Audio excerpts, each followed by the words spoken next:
Welcome. In front of me I have Samsung Galaxy S10 Lite, and today I'll show you how you can change always on display theme. Currently I got here GIF with bike. To change it you have to reach settings. Right now you have to scroll down and find lock screen, and here we got always on display, so just enter here by tapping. And as you can see, when you are here we have to go for the clock style, and here we can easily change the theme by going here or here. You have to decide what you want to get. There we got the stock themes, so simple analog and digital clocks. Here you can also add the calendar, your currently region,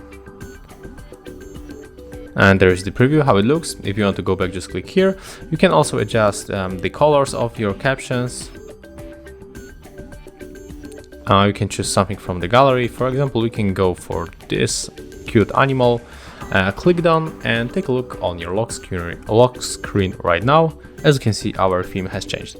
And that's all. If you find this video helpful, remember to like, comment, and of course subscribe to our channel.